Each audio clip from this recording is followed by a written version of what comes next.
ইরানের নতুন সর্বোচ্চ নেতা হিসেবে নির্বাচিত হয়েছেন আয়াতুল্লাহ আলী খামেনির ছেলে মোজতবা খামেনি। বুধবার এক প্রতিবেদনে এই খবর জানিয়েছে ইরান ইন্টারন্যাশনাল। তবে আনুষ্ঠানিকভাবে এখনও বিষয়টি নিশ্চিত করেনি ইরান সরকার। 2019 সালে যুক্তরাষ্ট্রের নিষেধাজ্ঞার মুখে পড়েন মোজতবা খামেনি। আরও জানাচ্ছেন রায়হান মুন্সি। নানা গুঞ্জন আর অনিশ্চয়তার মধ্যে নতুন সর্বোচ্চ নেতৃত্ব নির্বাচন করল ইরান। দেশটির সর্বোচ্চ নেতা আয়াতুল্লাহ আলী খামেনির উত্তরসূরি হিসেবে নির্বাচিত হয়েছেন তার দ্বিতীয় ছেলে মোজতবা খামেনি।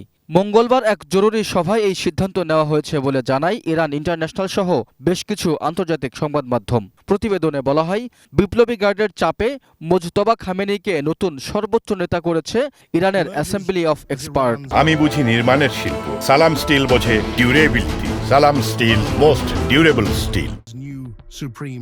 ইরানের শাসন ব্যবস্থায় সামরিক বাহিনী ও বিচার বিভাগের ওপর চূড়ান্ত কর্তৃত্ব রাখেন দেশটির সর্বোচ্চ নেতা। বিশ্লেষকরা মনে করছেন, বাবার মতোই ইরানের নীতিতে ধারাবাহিকতা বজায় রাখতে পারেন মোজতবা খামেনি। তবে ক্ষমতার উত্তরাধিকার প্রক্রিয়া নিয়ে দেশটির ভেতরে ও বাইরে দেখা দিতে পারে বিতর্ক। 1969 সালে ইরানের মাশহাদ শহরে জন্ম নেন মোজতবা খামেনি। 1987 সালে মাধ্যমিক শিক্ষা শেষ করে যোগ দেন ইসলামী বিপ্লবী গার্ড বাহিনী আইআরজিসিতে। অংশ নেন ইরান ইরাক যুদ্ধেও। 90-এর দশকের শেষের দিকে কুম শহরের সেমিনারিতে উচ্চতর ধর্মীয় শিক্ষা গ্রহণ করেন তিনি। রাজনীতির পাশাপাশি সেখানে সেমিনারিতে উচ্চতর ধর্মীয় আইন ও দর্শন পড়ান মোজতবা খামেনি।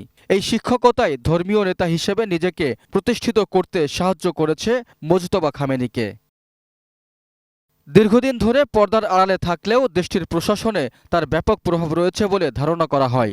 বিশেষ করে প্রভাবশালী Islamic revolutionary guard corps, IRGC ও আধা সামরিক বাহিনী বাজিসে তার প্রভাব অনেক। আয়াতুল্লাহ খামেনির মৃত্যুর পর মোজতবা খামেনির এই উত্থান ইরানের অভ্যন্তরীণ রাজনীতিতে বংশীয় ধারার প্রভাবকে আরও শক্তিশালী করল বলে মনে করছেন বিশ্লেষকরা। Raihan Munshi, desk report, ATN news.